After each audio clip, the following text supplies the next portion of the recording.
La vie que nous percevons de nos yeux, ce monde dans lequel nous respirons, mangeons et buvons, n'est en vérité que la toute première marche de l'existence. Selon les sages de l'islam, bien d'autres réalités subsistent au-delà de notre expérience matérielle. 4 autres niveaux, plus profonds, hors de portée de notre imagination ordinaire. Certains êtres, bien que considérés morts à nos yeux, demeurent en vie, parcourant, visitant, mangeant et buvant. Libres des chaînes du temps et de l'espace, ils apparaissent parfois aux hommes, fugitivement dans un rêve ou sous une forme passagère, effleurant silencieusement notre réalité. Le Coran nous dévoile cet étrange mystère lorsqu'il évoque le sort des martyrs élevés au rang du shahid. Ne dites pas d'eux qu'ils sont morts. Au contraire, ils vivent, bien que vous n'en soyez pas conscients. Ainsi s'ouvre la porte vers d'autres mondes, voilés mais parallèles à notre existence tangible. Aujourd'hui, nous allons pénétrer 2 de ces dimensions secrètes, en revivant les histoires de 4 prophètes élus, dont la vie a transcendé les lois du monde visible. C'est pour vous faire découvrir ces degrés insoupçonnés que nous avons lancé cette série Niveau métaphysique de l'existence. Pour ne manquer aucune révélation étonnante, abonnez-vous dès maintenant et appuyez sur Like. C'est ainsi que vous serez prévenu de chaque nouvel épisode où se dévoilent, peut-être pour la première fois, ces vérités extraordinaires. Avant de poursuivre, je vous invite à nous dire d'où vous nous écoutez. Votre présence, vos origines enrichissent notre cercle et nous tiennent particulièrement à cœur. Indiquez-le dans les commentaires. Vous faites partie de notre communauté en quête de sens. Êtes-vous prêts? Inspirez profondément. La traversée commence. Le premier prophète dont la vie continue encore aujourd'hui est Idriss, paix sur lui. On le retrouve dans la Bible et la Torah sous le nom d'Enoch. Ce personnage d'exception, 5e descendant d'Adam, a accédé à des mystères et des savoirs prodigieux. La science des astres, les arcanes des cieux, les secrets de la connaissance, et a bâti des liens uniques avec les anges, notamment l'ange de la mort, Azraël. Son parcours est tissé de voyages éblouissants dans des sphères interdites aux hommes ordinaires. À Idriss, l'humanité doit de nombreux progrès. Il fut à l'origine de l'écriture, enseignant les mathématiques, l'astronomie, et inventa l'art de l'habit cousu. Selon diverses traditions, Idriss est réellement mentionné 2 fois dans le Coran. Il serait né à Babylone et s'était voué à l'adoration de Dieu, bien avant d'être investi de la mission prophétique.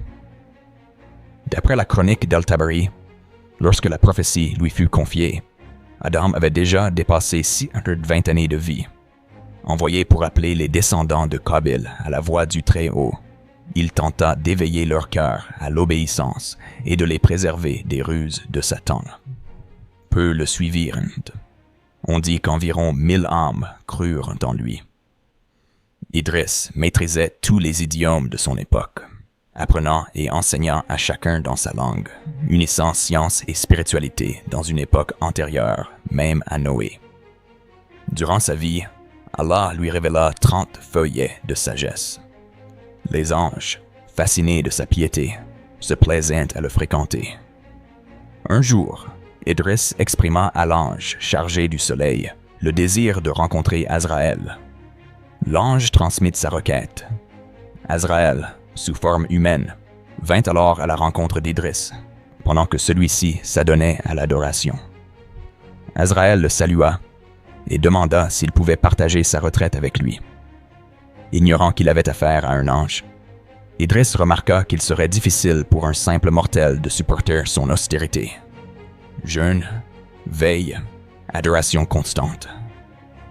Azraël affirma que, par la grâce d'Allah, il y parviendrait, et Idriss accepta sa compagnie. En chemin, au moment de rompre le jeûne, Azraël suggéra d'acheter du lait à un berger. Idriss se courrouça. « Notre subsistance, dit-il, nous est assuré partout où nous allons. Ne doute jamais de la providence divine. » Azraël s'excusa, et la nuit venue, Dieu leur fit parvenir une table garnie de nourriture. Azraël refusa d'y toucher, malgré sa précédente proposition, ce qui éveilla la méfiance d'Idriss. Ils prièrent toute la nuit, et Idriss s'étonna de la vigueur de son compagnon. Celui-ci ne semblait ni fatigué, ni affecté par la faim ou le sommeil. Le lendemain, un épisode analogue survint. Azraël proposa de se servir dans une vigne. Idriss, fidèle à sa confiance en Dieu, s'y opposa fermement. Encore une fois, Azraël déclina le repas offert, résistant à toute fatigue. Intrigué, Idriss finit par interroger son mystérieux compagnon sous serment. Azraël révéla alors sa véritable identité. Il était l'ange de la mort, celui dont la mission est d'ôter les âmes de ce monde, partout à la fois, comme un homme cueille un mets sur son plateau, sans jamais se déplacer réellement. Idriss demanda alors à Azraël, « Fais-moi goûter l'instant de la mort, afin que ma conscience de l'au-delà ne s'émousse plus jamais. » Dieu le permit, et Idriss goûta à la séparation de l'âme. Ramené à la vie, il confia n'avoir jamais connu une épreuve d'une telle intensité. Il supplia ensuite Azraël, « Montre-moi l'enfer, que je redouble d'efforts dans mon adoration. » Les portes du châtiment s'entr'ouvrirent. Une lueur, des hurlements, une chaleur insoutenable. Idriss s'évanouit tant la scène le terrifia. À son réveil, il avoua que nulle description ne pouvait rendre justice à cette vision. Enfin, Idriss demanda à entrer au paradis, pour goûter aux délices éternels et en accroître sa soif. Azraël, sur ordre divin, le conduisit aux portes du jardin céleste, où Idriss fut accueilli par Ridwan, l'ange gardien. Lorsqu'il sentit les parfums, contempla les ruisseaux et goûta aux fruits du paradis, il s'y attacha de tout son être, refusant d'en sortir. Une discussion s'engagea alors. Idriss invoqua les versets coraniques, arguant qu'ayant déjà goûté la mort et franchi l'enfer, comme décrété pour chaque être, et s'étant introduit au paradis, il n'y avait plus de retour possible. Dieu confirma son triomphe. Ainsi Idriss demeure-t-il vivant encore aujourd'hui, dans une dimension réconciliant matière et esprit, placée haut dans les cieux. Ce mystère est mentionné dans la sourate Maryam 57 et mentionne dans le livre Idriss. C'était un véridique, un prophète. Nous l'élevâmes à un rang sublime. Beaucoup d'érudits comprennent par là qu'Idriss, corps et âme, a été ravi dans les sphères célestes, survivant jusqu'à la fin des temps. Ce sont ces hauteurs où l'a rencontré le prophète Muhammad lors du voyage nocturne de l'Ascension. Des autorités telles que Qurtubi ou Tabari exposent que la survie d'Idriss dans l'au-delà fut semblable à celle d'Issa, Jésus, libéré des lois temporelles et spatiales. Selon l'enseignement de Saïd Nursi dans le Shu'alat, certains hommes exceptionnels, élevés dans la dimension céleste, continuent à exister dans un état où espace et durée n'ont plus prise sur eux. Ces âmes, tout en étant cachées, continuent d'interagir avec notre monde. De nombreuses traditions rapportent aussi que Idriss, en compagnie de l'ange de la mort, demanda à contempler le paradis et l'enfer, et fut élevé vivant dans les cieux, porté hors du temps.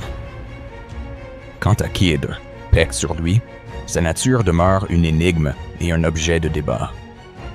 Était-il prophète? Certains le pensent, d'autres non. Toujours est-il qu'il est l'archétype du savoir caché, Ilm al-Ladun, une figure immersive, tandis que, selon certains récits, lui et Dhul Qarnayn auraient été parents. D'après notre prophète, il fut appelé Al-Khidr, car chaque lieu desséché où il s'asseyait verdoyait instantanément. Sa longévité prodigieuse, d'après les exégètes, s'expliquerait par le fait qu'il aurait bu de la mythique eau de vie, une fontaine recherchée jadis par Dhul Qarnayn, mais que seul Khidr aurait découverte dans les confins d'un territoire obscur, alors que son compagnon échoua dans la quête. Cependant, la source coranique n'affirme pas explicitement cet épisode, que l'on trouve plutôt dans les récits anciens. Par ce breuvage hors du commun, Kidr aurait ainsi échappé à la mort ordinaire et subsisterait jusqu'à la venue de l'Antéchrist, traversant les airs derrière le voile du mystère. Kidr et Ilias occupent une modalité d'existence particulière. Ils vivent dans un état où l'instant et les distances n'existent plus pour eux, apparaissant ici ou là auprès des êtres humains, sous les formes les plus variées, parfois même simultanément à plusieurs emplacements, comme le fit Azraël avec les âmes. Il leur arrive cependant de manger ou boire, mais sans nécessité physique véritable. Parmi les élus spirituels, on parle du degré de Kidr. Un wali qui acquiert ce rang bénéficie de la guidance et de la science intérieure transmise par Kidr. Parfois, il apparaît pour secourir les nécessiteux, dissiper une angoisse, guider un voyageur, et le tout sans que personne ne puisse reconnaître son identité. Il aide sans attendre ni remerciement ni reconnaissance, traversant le temps et les mondes, guidé uniquement par l'ordre divin. Le savoir de Kidr porte de multiples noms. Ilm al-Laduni, science de l'invisible, savoir inspiré directement par le Créateur et point accessible à la seule étude humaine. De nombreux saints ont affirmé l'avoir rencontré. Ibrahim ibn Adham, Bayazid Bistami, Bishr al-Hafi, Ibn Arabi, Ahmad Yassawi. Tous ont trouvé une guidance chez lui, des conseils ou un enseignement caché. D'après certains récits, Kidr doit sa longévité à une prière d'Adam. Quiconque transporterait sa dépouille jusqu'à Cham se verrait accorder une vie exceptionnelle. Kidr aurait honoré ce vœu et en aurait reçu la faveur. L'épisode le plus célèbre mettant Kidr en scène concerne sa rencontre avec Moïse, Moussa, raconté dans la sourate Al-Kahf. Un jour, questionné sur celui qui détenait le plus grand savoir, Moussa répondit naïvement qu'il était l'homme le plus instruit, sans reconnaître que seul Dieu détient la science absolue. Dieu lui révéla alors qu'un de ses serviteurs, au confluent des deux mers, possédait un savoir que Moïse ignorait. Moussa partit donc à la recherche de ce serviteur, accompagné de Yusha bin Nun. Le signe de cette rencontre serait la disparition d'un poisson qu'il portait dans un panier. Au moment où celui-ci revint à la vie et s'échappa dans la mer, ils réalisèrent qu'ils étaient au lieu exact. De retour sur leurs pas, ils découvrirent Kidr, enveloppé d'un manteau. Moussa lui demanda humblement la permission de l'accompagner pour apprendre de son savoir, acceptant de ne poser aucune question, tant que Kidr ne l'aurait pas autorisé. Leurs aventures furent riches en épreuves inattendues. Kidr endommagea un bateau, qui venait de les transporter sans contrepartie, provoquant la stupeur de Moussa. Il tua un enfant innocent, puis répara gracieusement un mur dans un village où on leur avait refusé l'hospitalité. À chaque fois, Moussa ne pouvait s'empêcher d'intervenir, dépassé par la sagesse cachée derrière ses actions. Khadr, avant de s'éclipser, lui révéla que ses décisions obéissaient à une science secrète, échappant à la morale apparente. Le bateau fut préservé du pillage d'un tyran. L'enfant épargna à ses parents la souffrance future de son égarement. Le mur recelait le trésor légitime de 2 orphelins. Le prophète Muhammad ajouta : « Si Moïse avait patienté davantage, bien d'autres vérités nous auraient été dévoilées. » La tradition rapporte qu'à la fin des temps, lorsque l'Antéchrist, Dajjal, apparaîtra, Kidr endossera un rôle décisif. Il défiera Dajjal ouvertement, déclarant son attachement à l'unicité de Dieu, et subira l'épreuve du meurtre. Son corps sera fendu en 2, puis Dajjal, pour frapper les esprits, le ressuscitera sous les yeux des hommes, réitérant sa demande d'adoration. Kidr refusera, jusqu'à son dernier souffle, proclamant la vérité. Parmi les prophètes élevés vivants figure aussi Essa, Jésus, paix sur lui. Le seul, avec Idris, clairement désigné dans le Coran comme n'ayant pas connu la mort. Sa naissance fut en elle-même un prodige. Marie, dévouée à Dieu, reçut la visite d'un ange qui lui annonça la venue d'un fils pur, engendré sans père, par simple décret du Créateur. Lorsque Marie présenta l'enfant à son peuple, Issa parla dès le berceau pour défendre l'honneur de sa mère et proclamer sa mission. Dès lors, Issa manifesta d'innombrables miracles, rendit la vie aux morts, guérit des malades incurables, devina les secrets cachés des gens. Conspirant pour l'éliminer, ses ennemis ourdirent un plan pour le crucifier, mais Allah le soustrayait à ce sort. Selon la tradition islamique, Dieu éleva Issa vivant jusqu'aux cieux, substituant un sosie à sa place sur la croix. Le Coran, Surat An-Nisa 157-158, l'atteste explicitement. Ils ne l'ont ni tué ni crucifié. Il leur a seulement semblé ainsi. Dieu l'a élevé vers lui. 3 avis se confrontèrent ensuite parmi ses contempteurs. Certains le prirent pour Dieu, d'autres pour le Fils de Dieu. Seule une minorité l'honora comme prophète et serviteur d'Allah. Progressivement, sous l'influence de Rome, la croyance en sa divinité s'imposa sur les enseignements véritables. Pourtant, selon l'islam, Issa reviendra avant la fin des temps. Il descendra à Damas, accompagné de 2 anges, anéantira le Dajjal, vivra parmi les hommes, se mariera, puis mourra de mort naturelle, et sera enterré près du prophète Muhammad à Médine, restaurant la vraie foi, purifié de toutes les altérations. Ce récit touche le cœur. Dieu, dans sa toute-puissance, a élevé Issa sans qu'il ne goûte à la mort, laissant son retour suspendu au temps du jugement, pour réunir l'humanité sous la lumière du vrai message. Enfin, Ilyas, Élie, dont le nom traverse le Coran à 2 reprises, est un autre prophète dont la vie a dépassé la mesure terrestre. Descendant d'Aaron, Ilyas œuvra à une époque troublée des enfants d'Israël, où percevaient les cultes païens et le culte du dieu Baal. La reine Jézabel et le roi Achab incitaient le peuple à l'idolâtrie, provoquant la colère divine. Ilyas, par sa foi, s'opposa aux faux prêtres de Baal sur le mont Carmel. Tandis que les prêtres invoquaient vainement leur idole, Ilyas supplia Dieu, et le feu descendit du ciel, consumant l'offrande, révélant à tous la supériorité du Dieu unique. Après ce signe, la sécheresse cessa, mais le peuple retomba vite dans ses anciennes dérives. Accablé par la lassitude et le sentiment d'impuissance, Ilyas pria d'être élevé hors du monde. Selon certains textes, un destrier de lumière descendit des cieux, l'enleva sous les yeux de son compagnon Éliassa, à qui il légua son manteau de prophète. Ibn Kathir met cette narration en perspective et rappelle qu'elle s'inspire autant de la tradition biblique que des récits islamiques. Comme Khidr, Ilyas vit aujourd'hui dans une existence intermédiaire, mêlant âme et corps, caché derrière les voiles de Barzakh, parfois aperçu, parfois invisible, intervenant sur terre pour aider ou conseiller, selon la permission d'Allah. Certains avancent qu'il continue à veiller sur les affligés, agissant sans jamais être reconnu. L'exégèse de certains versets du Coran confirme cette continuité de sa présence, tandis que d'autres y voient plutôt l'élévation de son statut spirituel.